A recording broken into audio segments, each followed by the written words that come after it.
সুপ্রিয় সুধী, সকলকে স্বাগত।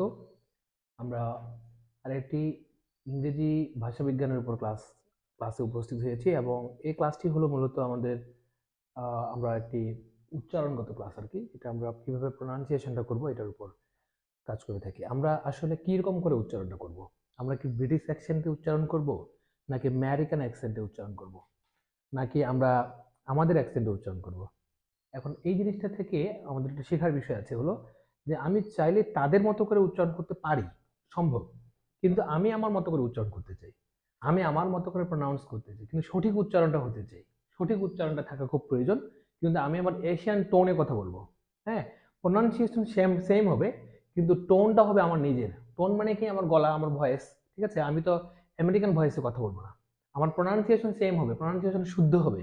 ঠিক আছে, দেখা গেল যে তারা আমাকে এক গ্লাস জুস দিল, সে স্ট্র দিয়ে খাওয়ার চেষ্টা করলো, আর আমি এমনি আমার ঠোঁট দিয়ে খাওয়ার চেষ্টা করলাম। আমি আমার স্বকীয়তা বজায় রেখে খাবো, সে স্ট্র দিয়ে খাচ্ছে বলে আমাকেও স্ট্র দিয়ে খেতে হবে, ব্যাপারটা এমন নয়।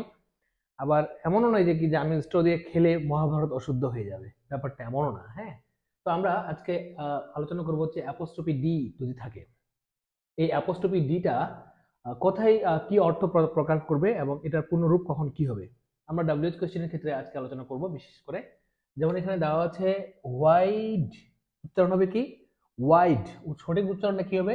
ডব্লিউআইডি, ওয়াইড। কিন্তু আমরা এটাকে উচ্চারণ করার চেষ্টা করব ওয়াইড, ওয়াইড। হাউড, হুড, ওয়ার্ড, আর কি হবে? হয়ার্ড।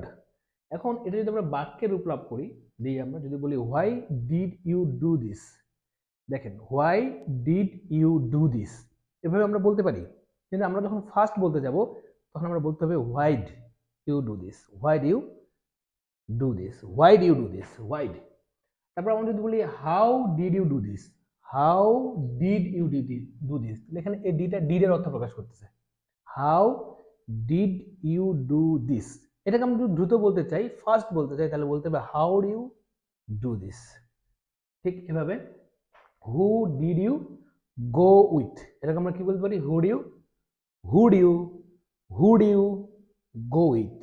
ওকে, what did you do this, what did you do, what did you do, আমরা কি বলতে পারি? What you do, what you do, what you do, এরকম ফার্স্ট বলতে হবে। এক্ষেত্রে এই কথাগুলি বলার কারণটা কি? যখন আমরা আইএলটিএস এক্সামে যাই, যখন লিসেনিং সেগমেন্টটাতে যাই, তখন হুট করে যদি কেউ বলে যে what you do, what you do, তখন বোঝা মুশকিল হয়েছে সে কি বললো আসলে। ঠিক এরকম করে অনেক জটিলতাই শিকার হয়। যখন আমি ব্যক্তিগতভাবে নিজেও আইএলটিএস এক্সামে উপনীত হয়েছিলাম, তখন এই যে এই শব্দটি আছে যেটাকে আমরা নিউ বলে জানি, কিন্তু ওরা এখানে বলে নু, নু, নু বলে, আমরা বলতাম নিউ, ওরা বলছে নু। এই যে ব্যাপারটা, উচ্চারণগত দিক থেকে যদি আমরা সঠিক জায়গায় উপনীত না হতে পারি, তাহলে আমরা অনেকগুলি বিষয় থেকে কি যাব, সরে আসবো। ঠিক এখানে কি হবে? হয়ার্ড, হোয়ার ডিড ইউ গো, আমরা যদি where you go, where you go, where you go, আমরা ক্যাচ করতে পারি না কেন? সঠিক প্রনাউন্সিয়েশনটা আমরা জানি না এবং টোনটা ধরতে পারি না অনেক সময়। তো আশা করছি যে আমরা যখন উচ্চারণ করবো এরপর থেকে বলবো, আমরা আমরা চাইলেই বলতে পারি why did you do this, আমরা এভাবে বলতে পারি, কিন্তু আমরা বলবো এটাকে why do do this, why do do this. এটা ব্যক্তিগত জীবনে অ্যাপ্লাই করতে শিখতে হবে। ঠিক আমরা আরেকটি বিষয় দেখার চেষ্টা করেছি, যেমন ধরেন যে এটাকে উচ্চারণ কি হবে? I'd, I'd. ডব্লিউএইচকেশন ক্ষেত্রে তো ডিড আমরা নিলামই, কিন্তু এটা এখানে দুই ধরনের হতে পারে। এটা উডো উডো হইতে পারে, এটা হ্যাডও হইতে পারে। আমরা জানি হ্যাড যখন হবে তখন এটা পাস্ট পারফেক্ট, পাস্ট পারফেক্ট মানে ভি3 হবে, আর উড হলে এটা ভি1 হবে। নর্মাল একটা বিষয়। হ্যাঁ, তো এটাকে আমরা কি বলবো? যদি এটা উড হয় তাহলে এর উচ্চারণ হবে আইড, আর যদি হ্যাডও হয় তাহলে এর উচ্চারণ হবে কি? আইড। একই রকম, আইড, ডেড, ইউড, শিড, হিড, উইড, এরকম। এখন কন্ডিশনাল একটা সেন্টেন্স আমরা লিখে দেওয়ার চেষ্টা করেছি। If I had a car, if I had a car, I I'd, I drive, I drive. আমি এটাকে এই ডিটা এখানে কি? এই ডিটা এখানে মূলত উড, এই ডিটা কি এখানে would, I would drive. If I had, আমার যদি একটা গাড়ি থাকতো, থার্ড কন্ডিশনাল আনরিয়েল, যে if I had a car I would go, I would drive. আমার যদি একটা গাড়ি থাকতো আমি কি করতাম? ড্রাইভ করতাম। এটা আনরিয়েল, আনরিয়েলটা মানে থার্ড কন্ডিশনাল। সেক্ষেত্রে এটা কি হলো? এটা ড্রাইভ যেহেতু আছে, এখানে ভি1 যেহেতু আছে, তার মানে এটা উড, নর্মালি বোঝা যাচ্ছে। তো এখানে কি আছে দেখেন, এখানে আমরা কি করবো? এটা ভার্ব হচ্ছে লাইক, লাইকটা কি ভি2 হলো নাকি ভি3 হলো?